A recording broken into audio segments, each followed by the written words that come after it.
Alright guys, this is going to be a fig rooting video. I know, exciting, another fig rooting video, right? So these are fig cuttings that are off of my dad's Martinenca Rimada that I gave him as a gift. There's 9 cuttings. I'm going to show y'all what I do, the process to root them, and I'll just kind of narrate here as we're watching the video. So right here I'm pre-moistening the medium.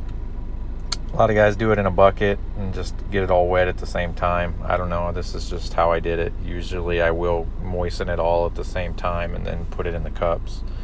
So I'm just going around here filling up with water, and then I'll let them sit. There will be some water in the lower cups. I'll just let them sit and absorb and wick up the water as I'm getting the cuttings ready. So I have 3 mediums that I'm trying. I typically use a seed starting mix mixed with perlite. That's what I like to use, probably 40% seed starting mix, 60% perlite. Here's the seed mix that I use, really any seed mix. It's typically cocoa coir or peat moss is the base of it. So we will hold moisture. I use rooting powder and then wrap the top in parafilm. I use a rooting hormone. It's 0.1%. It's pretty weak. They typically don't need any rooting hormone, but I think it helps deter fungus and bacteria from getting into your cuttings. And these cuttings were taken fresh literally about an hour before this video. So some of them had roots. I was able to cut them off here to where they actually had roots on them. And hoping that those cuttings, obviously there's 3 of them, will be successful. So here I'm just getting the parafilm, wrapping the top of the cuttings. And back to the mediums. I'm trying 3 different. One is going to be just perlite. Trying that for the first time. The other is perlite vermiculite 50-50 mix, and then my typical mix of 40% roughly seed starting mix and 60% perlite. So you just wrap the tops in parafilm, helps retain moisture. If you do this, you typically don't need any sort of a humidity dome. I use totes, weatherproof totes as humidity domes. I'll put the cuttings in there. Even in the summer, I do this. I have a lot of success with that. Roses, do not do that. They will rot quickly. Figs, if you wrap the tops in parafilm, you really don't need that. I've rooted cuttings outside on the patio in the summer. I'm actually going to move these into my grow tent because it's towards the end of October, and our temperatures here are fluctuating between 40 to 90 degrees.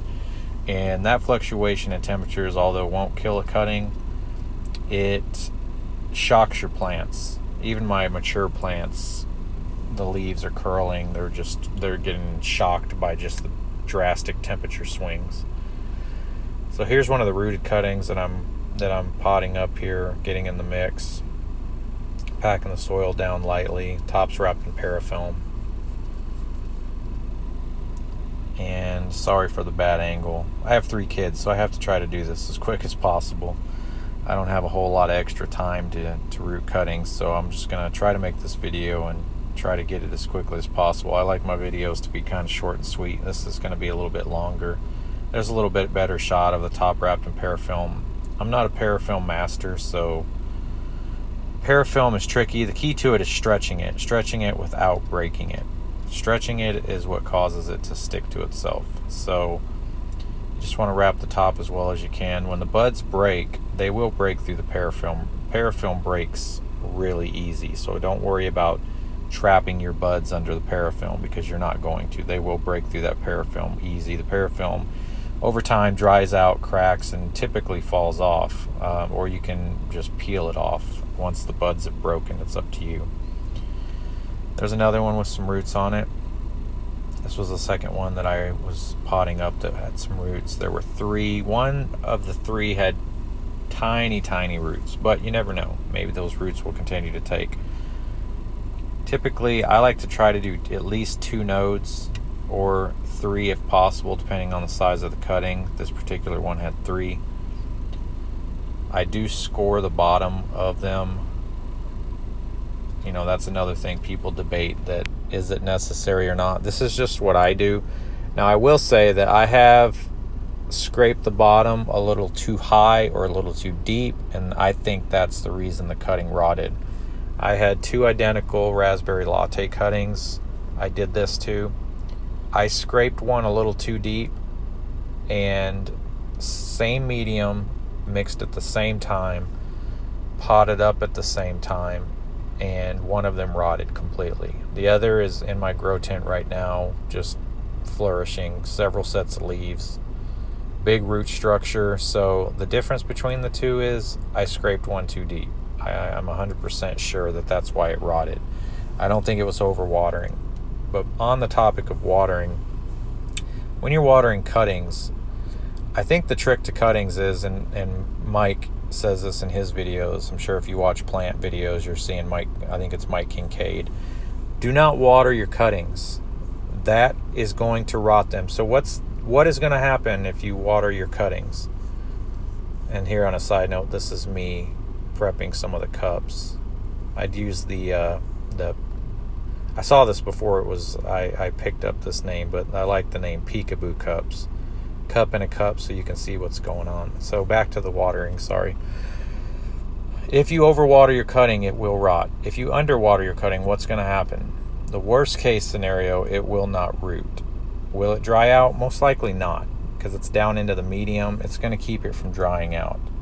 But will it rot? No. What will happen if you overwater your cutting? It will rot. Error on the side of, once you moisten your medium and you put your cutting in, do not add water.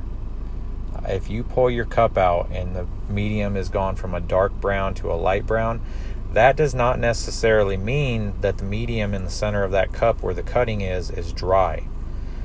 I have dumped medium out that looked dry, and it was completely moist on the inside near the cutting. So the cutting still had moisture to be able to root. Give it 3 weeks, maybe 4 weeks before you would even consider adding water to these cuttings. I don't care how dry they look. Error on the side of underwatering the cutting. There's nothing to water there if you think about it. There's no roots. Until there's roots, there's nothing to uptake moisture. So all you're doing is adding moisture to a stick. And what happens when you soak a stick in water, a cutting, it's going to rot. So that's just my little tip. So here we are. These are all 9 cuttings. Martinenca Rimada. I'll do an update video on these in a couple weeks, 3 weeks, 4 weeks, to see how many of them actually rooted, if any. Keep our fingers crossed that we get some success with this. And I'll see y'all on the next video.